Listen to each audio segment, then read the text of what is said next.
I need $80,000 for the wedding, Dad. It's not optional. My son Brandon stood in my living room like he was closing a business deal. No please, no asking. Just telling me what I owed him.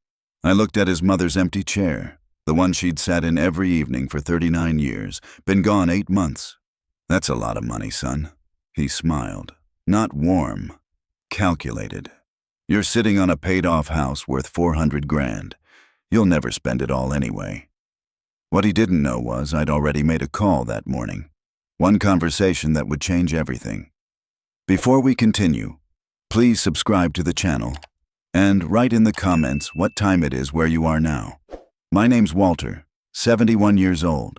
Worked 46 years at Morrison Steel before they gave me the retirement dinner and the cheap watch. Rebecca died last February. Pancreatic cancer. 6 weeks from diagnosis to funeral. The house got real quiet after that. Brandon showed up 3 weeks after we buried her. Didn't call first, just knocked and walked in like he still lived here. Dad, Sarah and I set a date, October 15th. I was sorting through Rebecca's clothes. Her sister was supposed to help but canceled. 3rd time. That's good, son. Your mother would have been happy. We need to talk about the budget. I folded one of Rebecca's sweaters, blue cardigan. She wore it every Sunday. Okay. He sat down, pulled out his phone, started scrolling. Venue's $32,000. That includes catering for 200 guests. Photography package is $8,000. Sarah wants the premium videographer. That's another $6,000. Flowers, band, dress, tuxes, rings, invitations, hotel blocks. He looked up. We're at $78,000. Call it $80,000 with contingencies. I set down the sweater. That's a nice wedding. Sarah's parents are covering their half. $40,000. We need you to cover ours. Not asking, telling. Son, that's a lot of money. Dad, you own this house free and clear. Property value's probably $400,000 now. You're sitting on that equity doing nothing with it. The heater clicked on, same sound it had made for 28 years. I live here. I'm not saying sell it. I'm saying access the equity. Home equity line of credit. Takes like 2 weeks. Sign some papers. Money's available. Brandon, I don't want debt at my age. His jaw tightened. Same expression he got when he didn't make starting lineup his senior year. Sarah's dad is paying $40,000. My dad should match that. That's how this works. Does it? Yeah, Dad, it does. Sarah's family is successful. They have expectations. I'm not showing up as the guy whose father couldn't contribute.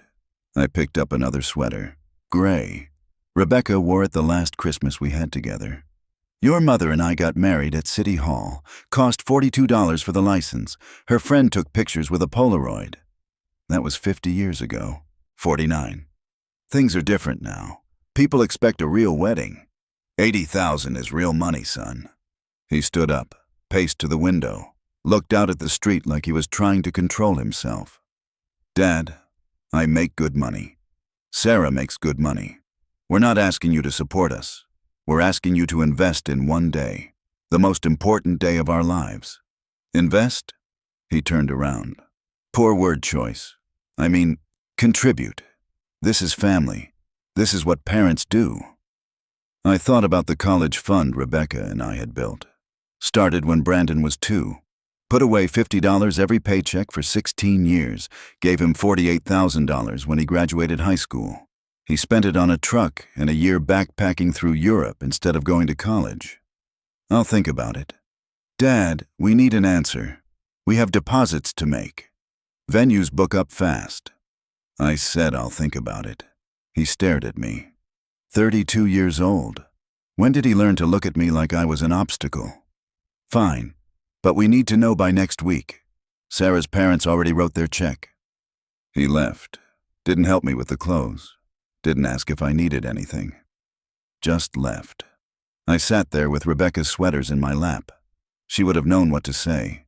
She always knew what to say. A week later, Brandon brought Sarah over. Didn't ask if it was a good time. Showed up at 6:30 on a Tuesday. Sarah had the smile, the one I'd seen at family dinners, bright, practiced. Walter, we're so excited to share our plans with you. She had a binder. White leather with gold lettering. Brandon and Sarah, October 15th. They sat on the couch. I stayed in Rebecca's chair. Sarah opened the binder, showed me pictures of venues, flower arrangements, cake designs. She talked for 20 minutes. Brandon nodded along, supportive, proud. And my parents are being so generous, Sarah said. They're covering the venue, the band, and the photography, which is wonderful because that's the bulk of the expense. She looked at me, still smiling. Brandon said you'd be covering your portion. We're still discussing it, I said. The smile flickered. Oh, Brandon said it was settled. I looked at my son. He was studying the binder, didn't look up. We've been discussing it, I repeated. Sarah closed the binder. The smile was gone. I see. May I ask what the concern is? It's a lot of money. It's a wedding, Walter. It's one day that we'll remember forever. My parents understand that. They want this to be perfect. I'm sure they do. So, what's the issue? Brandon says the house is paid off. Direct. I like that. Better than Brandon's corporate double-speak. The house is paid off, but that doesn't mean I have $80,000 sitting around. That's what a HELOC is for, Sarah said. You turn equity into available credit. It's standard financial planning. Interest rates are reasonable, or if you prefer, we could structure it as a loan from you to us. We'd pay you back over time. Would you? Brandon looked up then. What's that supposed to mean? It means I'd like to know if you're actually planning to pay it back. Sarah's face went hard. Walter, I have a master's degree in business administration. Brandon has his CPA license. We're not children. We're financially responsible adults asking for help with a major life event. My question stands. Brandon leaned forward. Dad, are you seriously going to embarrass me like this? I'm asking a question. You're insulting my fiancé. I'm asking if you plan to pay back $80,000. Sarah stood up. Brandon, let's go. Sarah, now. They left. Sarah took her binder. Brandon didn't look at me. I sat there in the empty house. Clock ticking. Same clock that had been on that wall for 28 years. My phone rang at 10:15 that night. Brandon, you humiliated us, Dad. I asked a question. You know what Sarah said in the car? She said maybe this is a sign. Maybe my family isn't supportive enough. Maybe we should reconsider. Reconsider the wedding? Reconsider whether you're invited. I set down my coffee. It had gone cold anyway. Son, I loved your mother for 49 years. I worked at Morrison Steel for 46 years. I showed up every day. I did what needed doing. I don't owe you $80,000. You don't owe me? Jesus Christ, Dad. This isn't a debt. This is being a father. Being a father is what I've been doing since you were born. Feeding you, clothing you, paying for hockey equipment and swim lessons and that class trip to Washington, giving you $48,000 for college that you spent on other things. Silence. That was my choice. It was. And this is mine. So that's it? You're just going to let your only son get married without helping? I didn't say that. Then what are you saying? I'm saying I need to think about it, and I need to know if you're planning to pay it back. You're 71 years old, sitting in a house worth $400,000 that you'll never spend. Why does it matter if we pay it back? You're going to die with that money anyway. There it was. Goodbye, Brandon. I hung up, sat there in Rebecca's chair. The heater clicked off. House got cold. I opened my banking app. Numbers glowed in the dark. $48,000 for Brandon's college fund. He was 18. Gave it to him in a cashier's check at his graduation party. He bought a Ford F-250 the next week. $32,000. Spent the rest backpacking through Thailand and Australia. Came back a year later. Lived with us for 8 months while he figured things out. We didn't charge him rent. Rebecca said he needed time. Got his CPA license at 26. I paid for the exam fees and the prep course, $4,000. Moved out when he got his first job. Corporate accounting firm downtown. Started making $70,000 a year. Sent him a check for $1,000 his first month. To help with deposits, Rebecca wrote on the card. He cashed it. Got married to Melissa at 28. That wedding cost $18,000. small. His mother-in-law paid for most of it. We covered the rehearsal dinner, $3,000. Divorced at 30. Melissa kept the furniture we'd given them. Wedding gifts. Rebecca's grandmother's dining table. Gone. Met Sarah at 31. She was different, ambitious, focused, made good money. Brandon seemed steadier with her. Now this. I scrolled back through my accounts, tried to add it up. $55,000 directly to Brandon over the years, not counting the everyday things. The groceries I bought when he visited. The car insurance I covered until he was 24. The credit card debt I paid off when he was 27, $8,000. He said it was an emergency. Never paid it back. $73,000 total. Probably more if I really counted it all. I'd gotten exactly 2 Father's Day cards in the last 10 years. Both generic. No personal message. Just Dad and his signature. He called once a month, usually on Sunday evenings. Talked for maybe 15 minutes. Always ended the same way. Gotta go, Dad. Talk soon. Visited 4 times last year. Christmas, Easter, Rebecca's birthday, her funeral. Christmas, he stayed for 2 hours. Easter, 90 minutes. Rebecca's birthday, he took us to dinner. Italian place she liked. We paid. Her funeral, he gave the eulogy. Nice words. Made her sound like someone he'd actually known. After she died, he called twice. Once the week after. Asked how I was doing. Didn't wait for an answer. Started talking about work stress. Second time, 3 weeks later. Asked if I'd sorted through her things yet. Said Sarah's sister needed furniture for her new apartment. Any chance Mom's dresser is available? I told him I wasn't ready. Sure, Dad. No rush. Just let me know. That was 5 months ago. Now this. $80,000 for a wedding. No, please. No, I understand it's a lot. Just the expectation that I'd hand it over. And the follow-up call telling me I was a bad father for hesitating.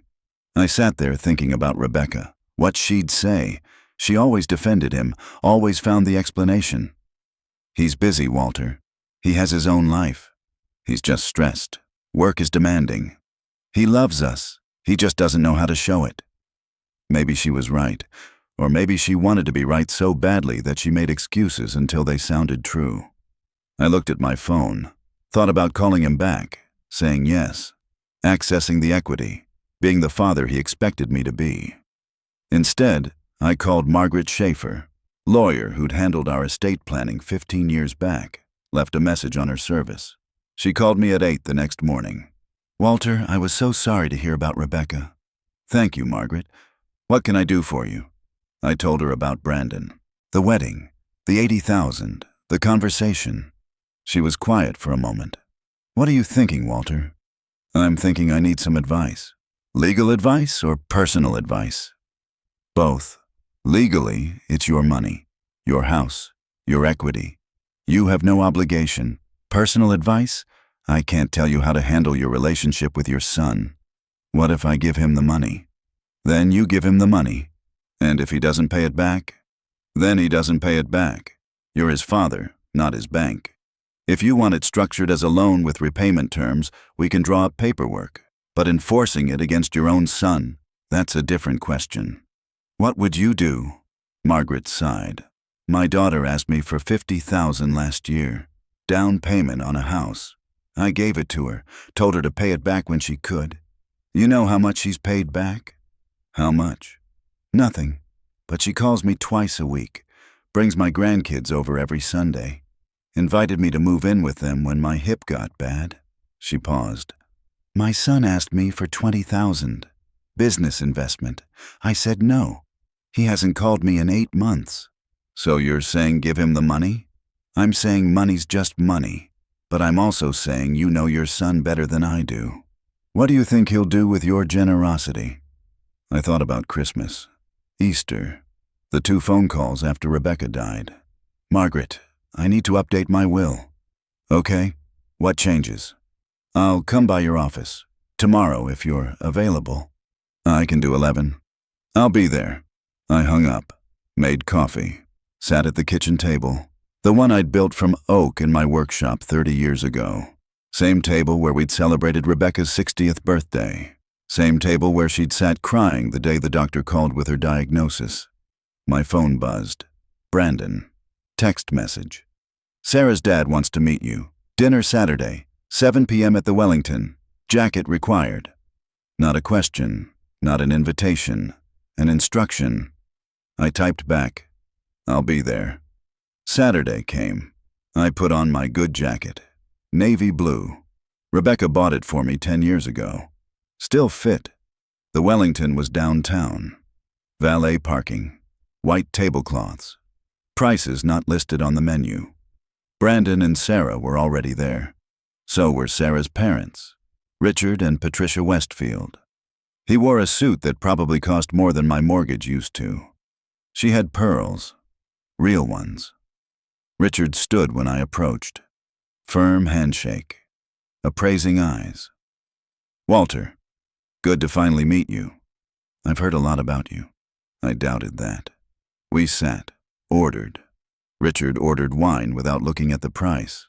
So, Richard said after the waiter left, Brandon tells me you're still considering your contribution to the wedding. Direct, like his daughter. That's right. May I ask why? It's a lot of money. Patricia smiled. Warm, practiced.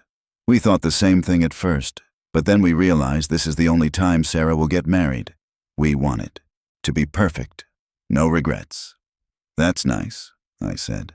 Patricia and I worked hard to build our financial stability, Richard said. We're fortunate to be able to support our daughter. I'm sure you feel the same way. I worked 46 years at Morrison Steel. Good company, solid pension, adequate. Social Security? I took a sip of water. Wasn't sure why Richard needed my financial details. I get by. Of course, I'm just trying to understand your hesitation. Brandon mentioned the house is paid off. Zillow puts it around 410. That's substantial equity. With interest rates where they are, a HELOC makes perfect sense.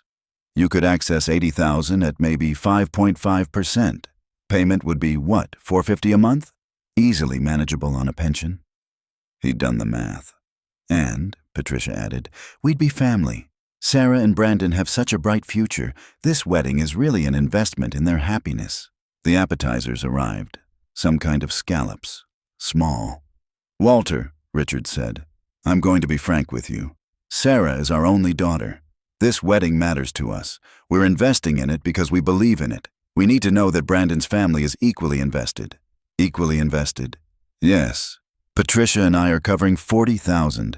We'd expect Brandon's family to match that. And if I don't? The table went quiet. Sarah set down her fork. Then we'd have to reconsider the scope, she said. Calm, controlled. Scale back, which would be unfortunate, but necessary. Scale back how?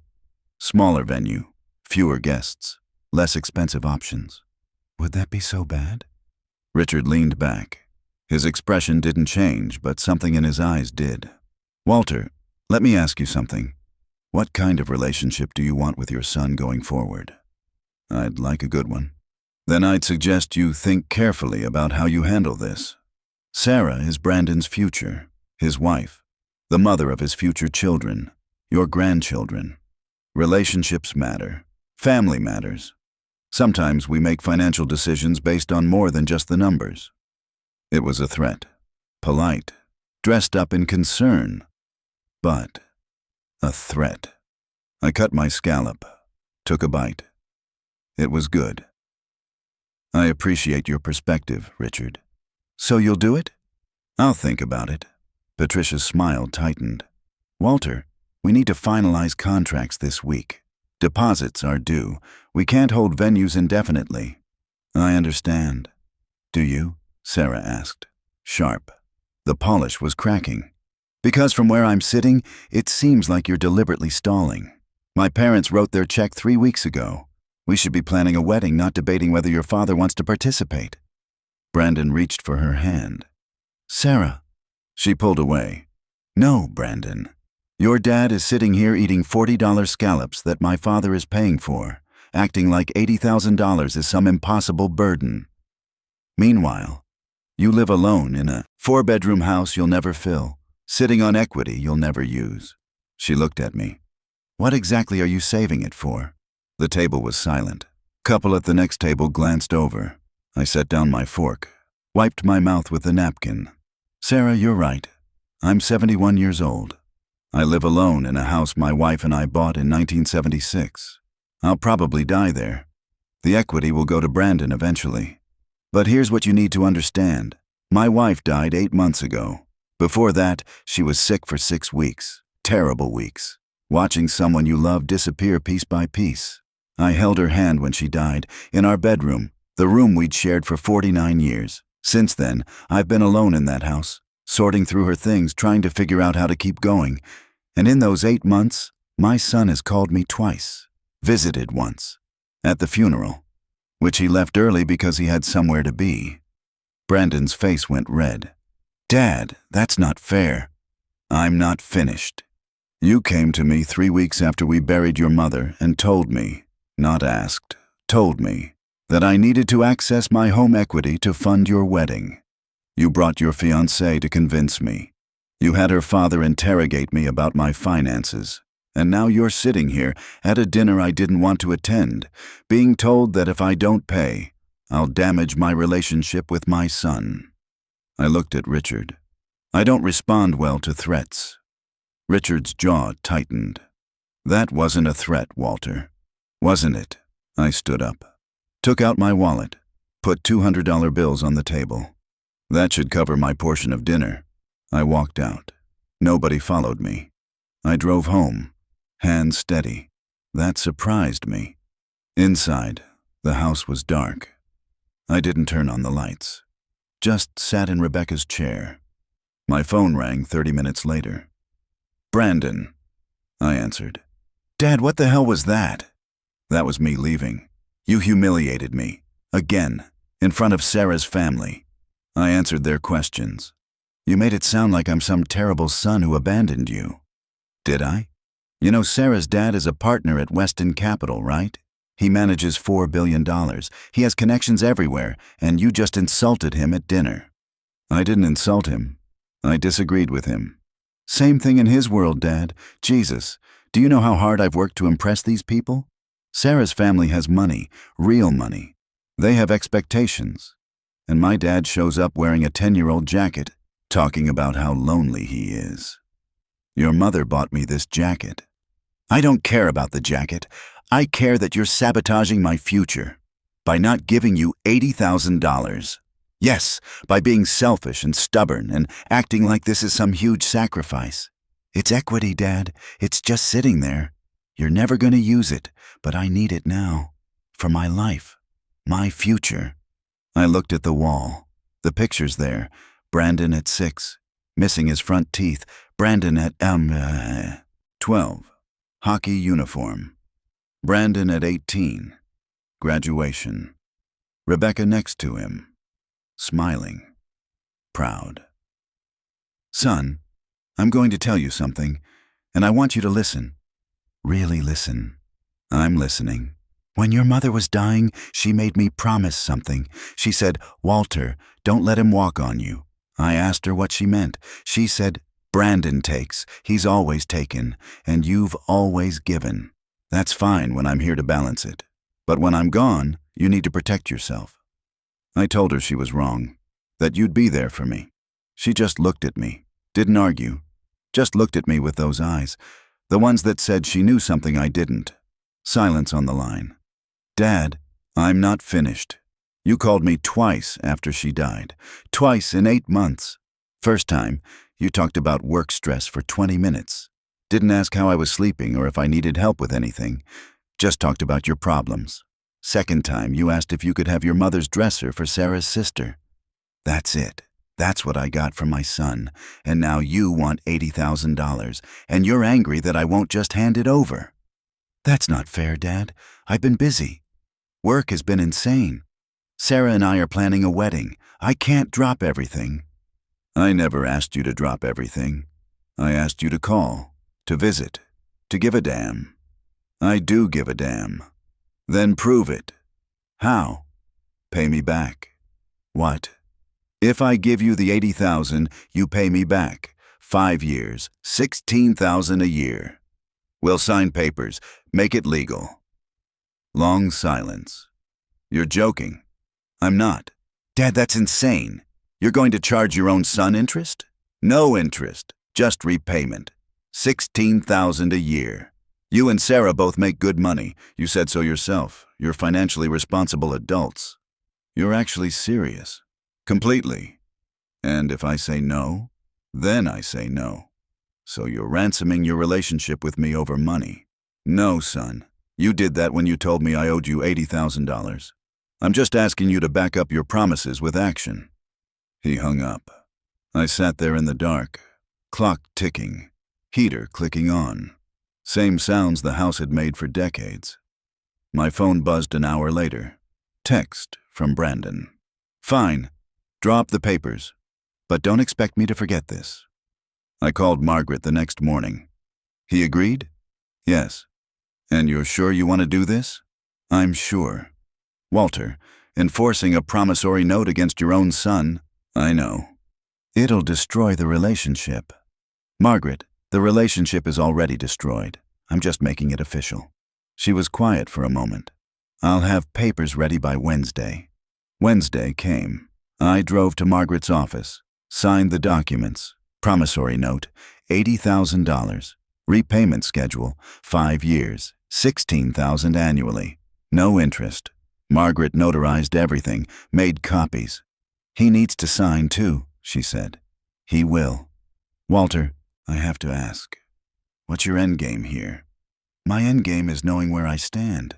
And if he doesn't pay, then I'll know that too. I drove to Brandon's apartment. He lived downtown. Nice building, doorman, 23rd floor. He answered the door in gym clothes. Didn't invite me in. You brought the papers? I did. He took them, looked them over, jaw tight. This is really what you want? It's what you agreed to. He signed, hard. Pen pressed deep enough to mark the pages underneath. Handed them back. Anything else? The bank needs 3 weeks to process the HELOC. I'll transfer the money October 1st. Fine. Brandon, I'm done talking, Dad. You got your papers. You got your agreement. You want to treat me like a business transaction? Fine. That's what this is now. He closed the door. I stood there in the hallway, holding the signed papers, listening to the deadbolt slide home. Drove to the bank. Started the HELOC application. They needed documentation, proof of income, property appraisal. I provided everything. 3 weeks later, the credit line was established. $80,000 available. I transferred it to Brandon on October 1st. He texted, received. That was it. The wedding was October 15th. My invitation arrived by mail. Formal. Embossed. Mr. Walter Harrison and guest. I didn't have a guest. The wedding was at the Ashford estate, 40 minutes outside the city. I drove myself. Wore my navy jacket. 200 people. Maybe more. Ice sculptures. String quartet. Flowers everywhere. I sat in the back. Brandon had reserved me a seat in the 3rd row, but I stayed in the back. Watched. Sarah looked beautiful. Brandon looked happy. Richard walked her down the aisle. Patricia cried. The ceremony was nice, generic. The officiant talked about love and commitment. Brandon and Sarah exchanged vows they'd written themselves, promises about partnership and support and always choosing each other. I wondered if those promises included his father. Reception was in the ballroom. Dinner was served. Salmon or beef? I had the salmon. Brandon and Sarah did their first dance. Then Brandon danced with Patricia. Father-daughter dance. Richard danced with Sarah first. Then, tradition dictated, Brandon should have invited me to dance with Sarah, or I should have been introduced somehow. Neither happened. I sat at my table. Table 18, back corner, with people I didn't know, co-workers of Sarah's. Nice people. We made small talk. The speeches started. Richard gave one. Funny. Heartfelt. Talked about watching Sarah grow up. About trusting Brandon to love her the way she deserved. Brandon's best man spoke. College friend. Told embarrassing stories. Everyone laughed. Nobody mentioned me. I left before the cake cutting. Drove home. The house was dark. I sat in Rebecca's chair, thought about calling Brandon, saying congratulations again, telling him the wedding was beautiful. I didn't call. 3 weeks passed. Brandon sent a text. Thanks again for your contribution. We're back from the honeymoon. No call, no visit, just a text. Contribution, not loan, contribution. I texted back. First payment is due October 15th next year, $16,000. He didn't respond. December came. Christmas. I wondered if Brandon would invite me over, or visit. Christmas morning, my phone rang. Brandon. Hey, Dad. Merry Christmas. Merry Christmas, son. Sarah and I are doing Christmas with her family this year. Her parents have this tradition. Big breakfast, everyone opens presents together. Maybe next year we can do something with you. Sure. How are you doing? Fine. Good. Well, I should go. We're about to start breakfast. Talk soon. He hung up. I spent Christmas alone, made eggs, watched TV, went to bed early. January, February, March. No calls, no visits. April, I texted. Reminder, first payment due October 15th, $16,000. Brandon. I remember. June came. My 72nd birthday. Brandon sent a card. Generic. Happy birthday, Dad. No phone call. I went to dinner alone. Italian place Rebecca liked. September, 1 month until the first payment. I texted, payment due in 1 month. Brandon. Jesus, Dad, I know. October 14th, day before the payment was due. Brandon called. Dad, we need to talk. Okay. The $16,000, we don't have it. What do you mean you don't have it? I mean we don't have $16,000 sitting around. The wedding was expensive. Honeymoon was expensive. We bought new furniture. Sarah's car needed repairs. It's been a tight year. You both make good money. We have expenses. You don't understand. We have a lifestyle to maintain. A lifestyle? Yes, Dad, a lifestyle. Sarah's friends have nice things. We can't show up to events looking like we're struggling. So you're saying you're not paying. I'm saying we can't pay right now. Maybe next year. Maybe we can do half payments for a few years. $8,000 annually instead of 16. That's not what we agreed to. Plans change, Dad. Be reasonable. I am being reasonable. We signed papers. So what? You're going to sue me? Your own son? I'm going to hold you to your agreement. You're unbelievable, you know that? What kind of father does this? The kind who's tired of being treated like an ATM. ATM? I'm your son, not some... You borrowed $80,000. You agreed to pay it back. Now you're telling me you spent the year buying furniture and maintaining your lifestyle instead of saving for your obligation. It's not an obligation, it's family. You're supposed to help family without conditions. I did help. I gave you $80,000. You promised to pay it back. And I will, eventually, when it's convenient. That's not how loans work. It's not a loan, Dad. It's you being petty and vindictive because I didn't visit enough after Mom died. This is punishment.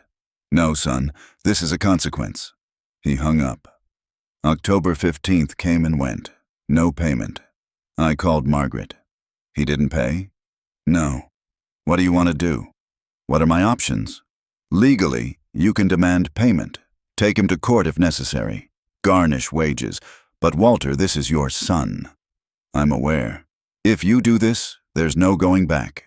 There's already no going back, Margaret. Question is whether I let him walk away with $80,000 or hold him accountable. Let me send a formal demand letter first. Sometimes that's enough. Do it. Margaret sent the letter. Certified mail. Formal language. Demand for payment within 30 days. Brandon called me 3 days later. You sent a lawyer letter? Are you insane? You didn't pay. So you lawyer up against your own son? You left me no choice. No choice. How about picking up the phone and talking to me like a human being? I did talk to you. You told me you spent the money on furniture. We needed furniture. You needed to honor your agreement. Fine, Dad. You want to destroy our relationship over money? Fine. Do your worst. Take me to court. Sue me. See how that goes for you. Because when you do, everyone will know. Everyone will know that Walter Harrison sued his own son.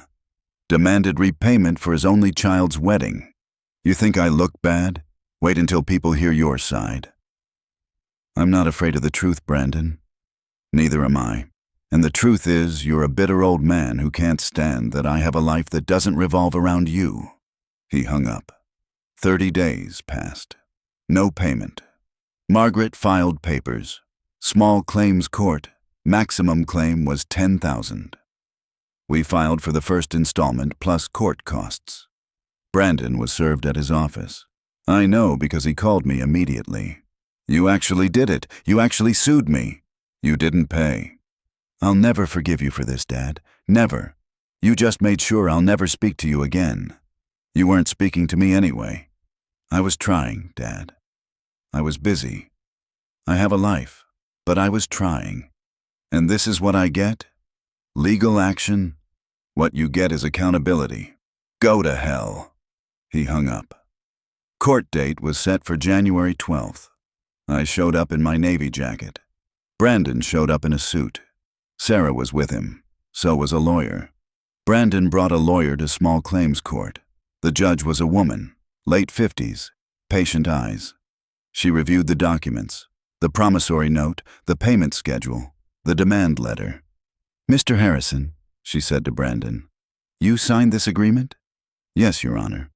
And you understood the terms? Yes, but did you make the payment that was due October 15th? No, Your Honor, but there are circumstances. What circumstances? Brandon's lawyer leaned forward. Young guy, expensive suit. Your Honor, if I may, this is a family matter. My client's father leveraged a personal family obligation, funding his son's wedding, into a legal contract. This is unconscionable. No reasonable father would demand repayment for a wedding gift. The judge looked at me. Mr. Harrison, was this a gift or a loan? A loan, Your Honor. My son agreed to the terms. We both signed the papers. Why a loan instead of a gift? Because I wanted to know if he'd keep his word. The judge was quiet for a moment. And did he? No, Your Honor. She looked at Brandon. Mr. Harrison, why didn't you make the payment? We didn't have the money, Your Honor. The wedding was expensive. We have expenses. You have a job? Yes, Your Honor. What do you do? I'm a CPA, corporate accounting. Income? Brandon hesitated. His lawyer whispered something. $95,000 annually, Brandon said. And your wife? She's in marketing. $80,000. The judge looked at the papers again. You make $175,000 combined annually and you couldn't save $16,000 in a year? We have expenses. What expenses? Rent, car payments, student loans. Did you have money for new furniture?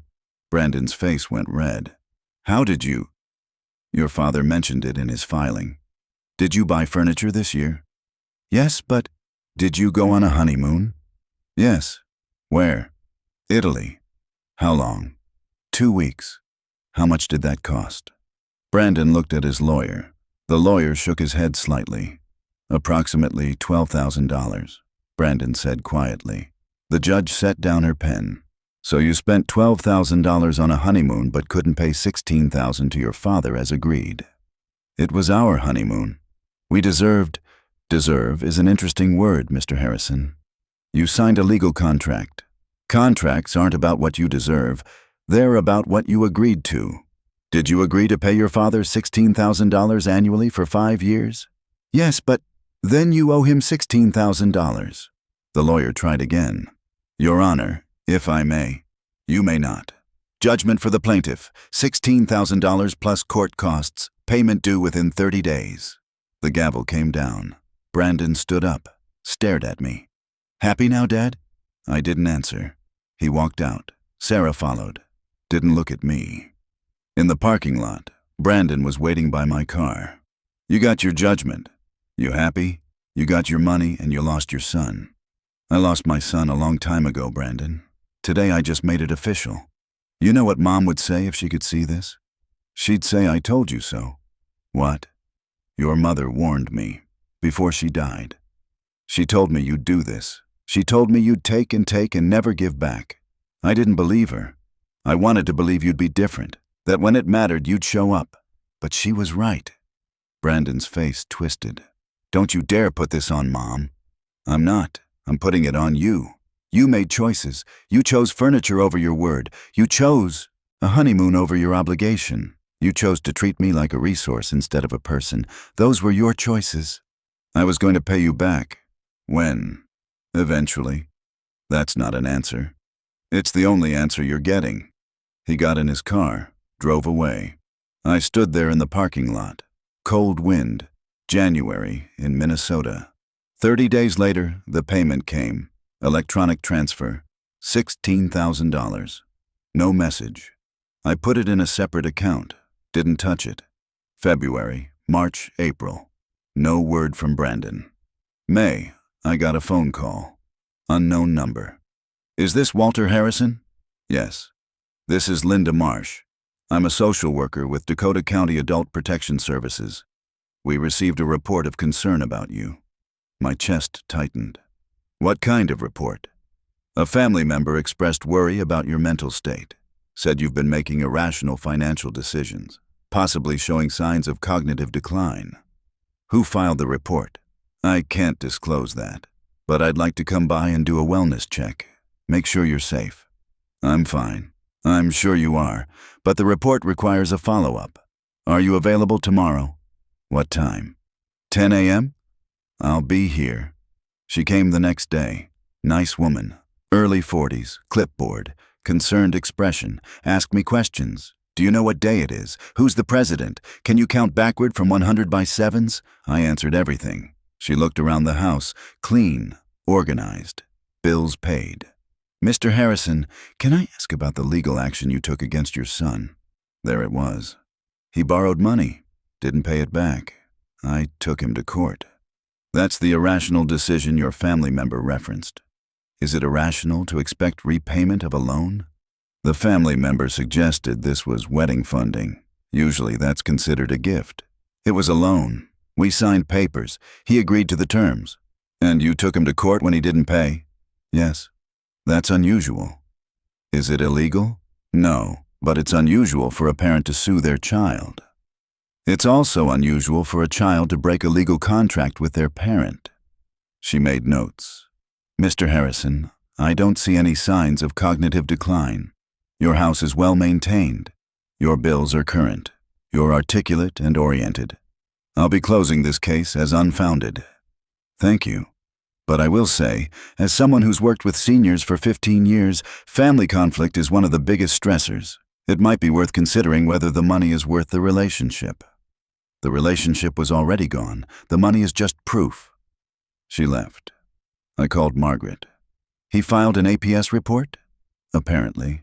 Walter, that's serious. If they'd found you incompetent, they didn't.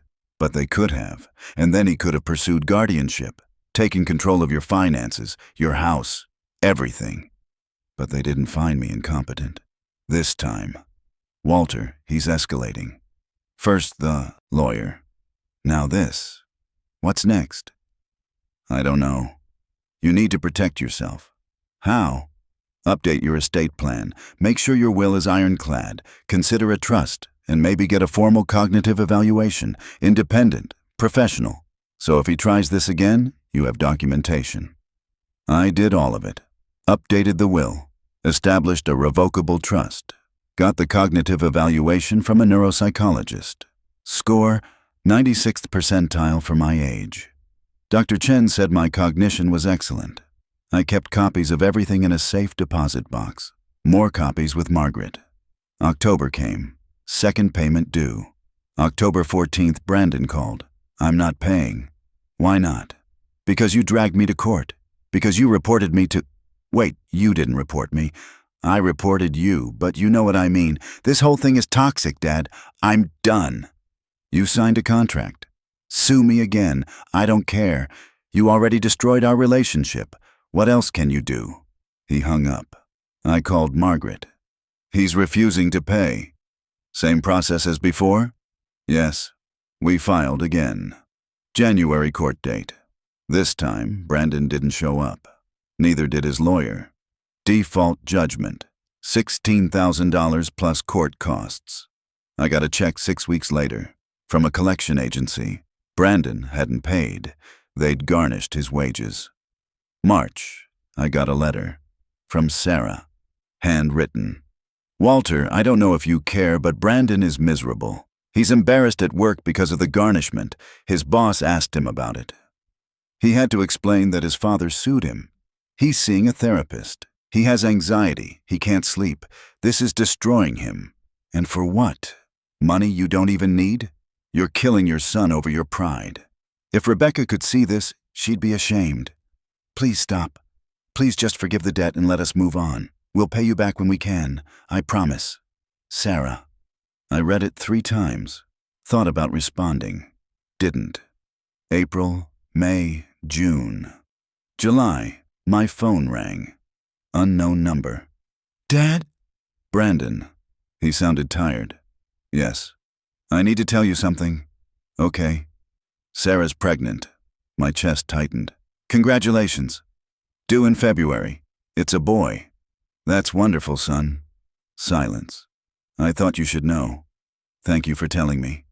Dad, He stopped. Breath shaky. I can't keep doing this. The payments, the court, the garnishment. It's killing me. My boss knows. My co-workers know. It's humiliating. Then pay what you owe. I'm trying. The garnishment is taking it automatically. But it's at 25% of my paycheck. We can barely make rent. You make $95,000 a year. After taxes, it's $68,000. After the garnishment, it's $51,000. We can't live on that, not with a baby coming. You could cut expenses. We've cut everything, Dad. We moved to a cheaper apartment. We sold Sarah's car. We're doing everything we can. Except honor your original agreement. I was honoring it. The garnishment is honoring it. What more do you want? I want you to take responsibility. Not because a court forced you, because you gave your word. I did give my word, and I'm paying. But you won't let it go. You won't forgive me. You won't even try to... His voice cracked. You won't even try to be my dad. I was your dad when I gave you $80,000. You stopped being my son when you broke your promise. Silence. When the baby's born, Brandon said quietly, don't expect to meet him. I didn't expect to. Good. He hung up. I sat there. Same chair, same house, same silence. August, September, October. 3rd payment came through the garnishment. On time. November, December, January. February 3rd, I got a text. Unknown number. Picture attached. Baby boy. Tiny. Red face. Eyes closed. Caption. Nathan Charles Harrison. Born February 3rd, 8:42 a.m. 7 Oelbs 4 Farol. Sent from Sarah's phone. I stared at the picture. My grandson. I texted back. He's beautiful. Congratulations. No response. March. 4th payment due October. July. My phone rang. Brandon. Dad, I need to ask you something. What? Would you consider forgiving the remaining debt? Why would I do that? Because we have a son now. Because Sarah's on maternity leave. Because we're drowning financially. Because I'm your son, and I'm asking. You've paid $32,000. You owe $48,000, plus court costs. I know what I owe. Then you know I'm not forgiving it. Why? Why can't you just let this go? Because you need to learn that actions have consequences. I've learned, Dad. I've learned. I've paid $32,000. I've had my wages garnished. I've been humiliated at work. I've lost sleep. I've lost my relationship with you. What more do you want? I want the $48,000 you owe me. And then what? Then we're good? Then you'll be my dad again? I don't know. You don't know. No. So even if I pay every penny, you might still hate me. I don't hate you, Brandon. Then what do you feel? I thought about that. What did I feel? Disappointed. He was quiet for a long time. Okay, Dad, I'll keep paying. But when this is over, don't call me, don't text me, don't ask about Nathan. You made your choice. Live with it. He hung up. October. 4th payment arrived. January. 5th and final payment due October. April. I got a call from a number I didn't recognize. Walter Harrison? Yes. This is Detective Carla Mendez with Minneapolis PD. I'm calling about a report filed by Brandon Harrison. He's alleging financial elder abuse. My stomach dropped. Financial elder abuse? He claims you coerced him into signing a loan agreement under duress, that you exploited your relationship to extract money from him. That's a crime in Minnesota if the victim is over 65. I'm the victim. Excuse me? I'm 73 years old. He's 36. He borrowed money and didn't pay it back. I'm the victim. That's not what his report says. Then his report is false. Do you have documentation? I have a signed promissory note, court judgments, payment records, cognitive evaluations, everything. I'd like to see those. Should I bring them to you or are you coming here? I'll come to you this afternoon. I'll be here. She came at 2. Looked at everything, the promissory note, the court documents, the cognitive evaluation, the APS report showing I was competent. She closed the folder. Mr. Harrison, there's no elder abuse here. You're clearly competent. The loan was properly documented. Your son is in default, and you pursued legal remedies. That's not a crime. So why did he file a report? I can't speak to his motivations, but I'll be closing this as unfounded. Will there be consequences for him filing a false report? Not unless you want to press charges. Do I? She shrugged. That's up to you. But it would be more legal action between you and your son. Is that really what you want? I thought about it. No. Then I'd suggest you let it go, for your own peace. She left. I called Margaret. He filed a police report? Yes. Walter, this is harassment. What can I do? You could file for a restraining order, you could sue for defamation, or you could wait for the final payment and be done with him. When's the final payment due? October 15th, 6 months from now. I'll wait. April, May, June, July, August, September, October 15th came. I checked my account at midnight. Nothing. 6 a.m. Nothing. Noon. Nothing. 5 p.m. My phone rang. Brandon. I'm not paying. Why not? Because I'm done. I've paid $64,000. You got your pound of flesh. I'm not giving you another penny. You owe $16,000. Sue me. Again. Take me to court. Again. Garnish my wages. Again. I don't care anymore, Dad. You've taken everything else. Might as well take the rest. This was your agreement. No. This was your trap. You never wanted the money. You wanted to punish me. For not being the son you wanted. For not grieving Mom the way you thought I should. For having a life that didn't center on you. Well, congratulations. You punished me. I've spent 4 years paying for my wedding. My son is 2 years old and I've never been able to afford to take him anywhere because every penny goes to you. Sarah resents you. Nathan will never know you. And I hate you. I genuinely hate you. So, take me to court. Finish what you started. But know that when you do, you'll never hear from me again. Not when you're sick. Not when you're dying. Not at your funeral.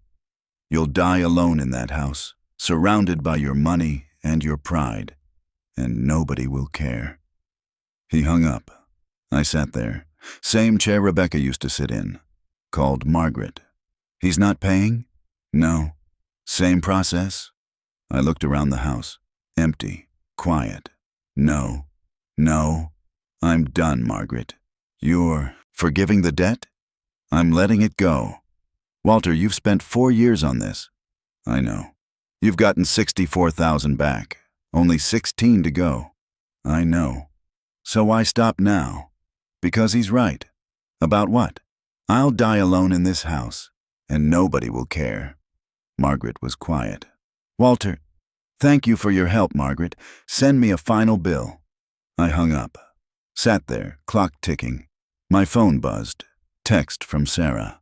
I don't know if Brandon told you, but he's not making the final payment. I want you to know this was his decision. I told him to just pay it and be done, but he's at his breaking point. The last 4 years have destroyed him. He's on antidepressants. He barely sleeps. He's terrified of you, of what you'll do next. I know you think you're teaching him a lesson, But all you've taught him is that his father values money more than him.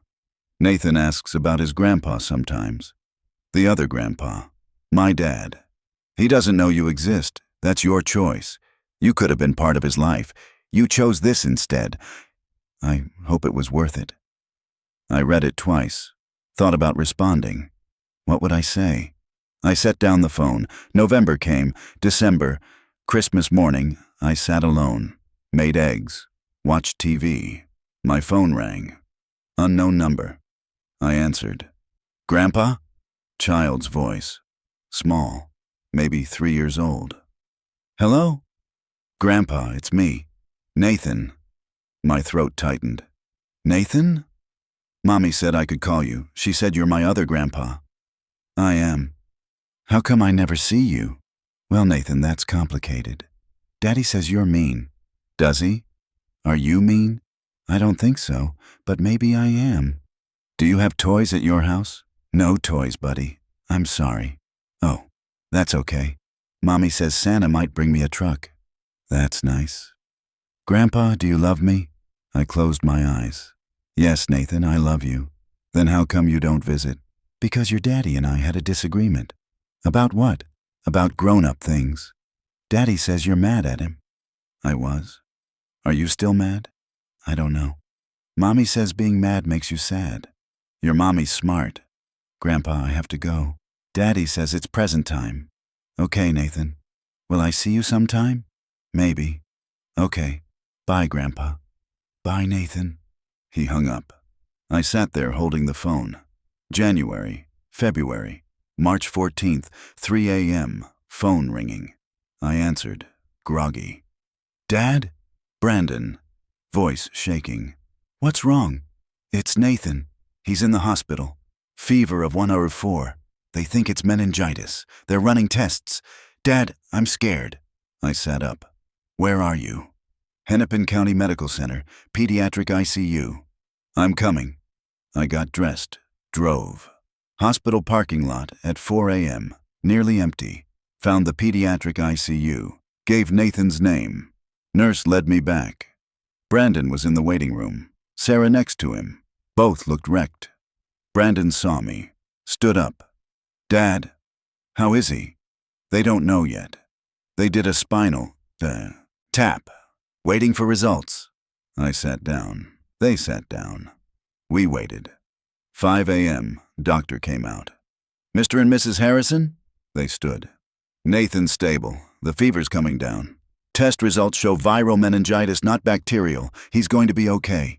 Sarah collapsed into Brandon. Started crying. The doctor left. We sat there, silent. Brandon looked at me. Thank you for coming. Of course. I didn't think you would. He's my grandson. Brandon's face crumpled. Dad, I'm sorry. For all of it. For the money. For the things I said. For being a terrible son. I'm sorry. I looked at him. 37 years old. Exhausted. Scared. I'm sorry too. For what? For caring more about the principal than you. You were right to— No, I wasn't. You owed me money, but I owed you grace, and I didn't give it. I broke my promise. You did, but I broke something worse. What? Your trust. You thought I'd always be there, and I wasn't. I chose money over you. I'm sorry. Brandon cried. Really cried. Sarah put her arm around him. I stood up, put my hand on his shoulder. The debt's forgiven, all of it. Consider it a gift. Dad, I mean it. I don't want the money. I want my son back. He looked up at me. I want my dad back too. I pulled him into a hug. First time in 5 years.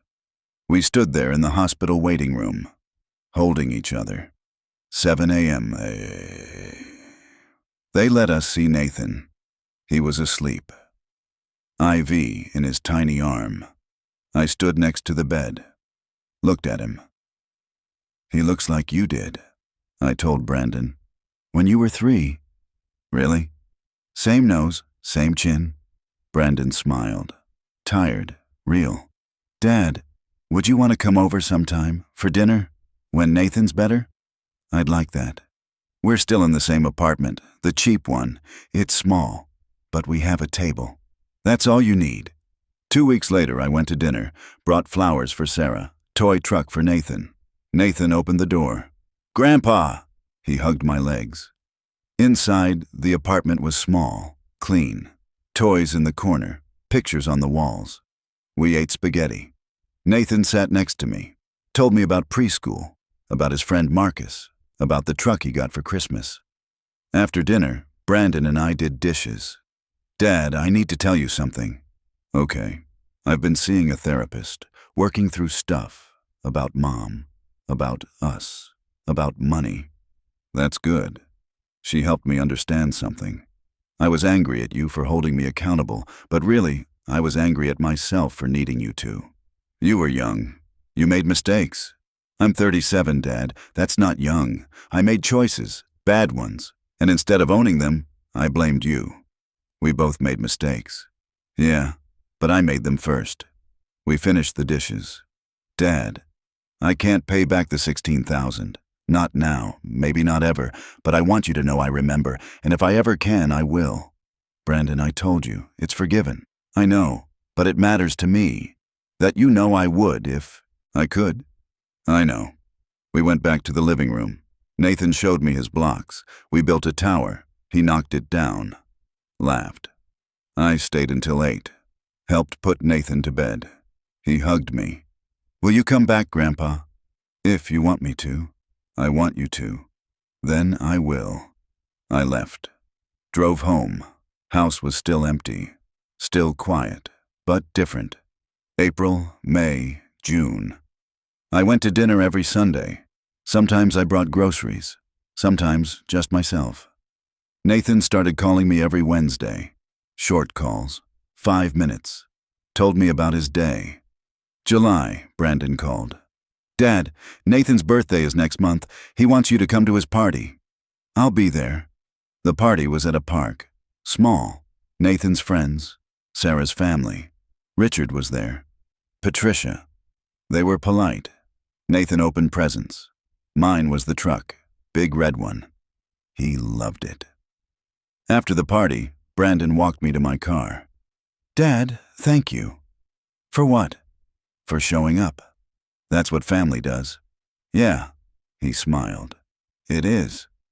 I drove home, lighter than I'd felt in years. August, September, October. October 15th came. 5 years since the wedding, since the loan, since everything. Brandon called. Dad, I know what day it is. Okay.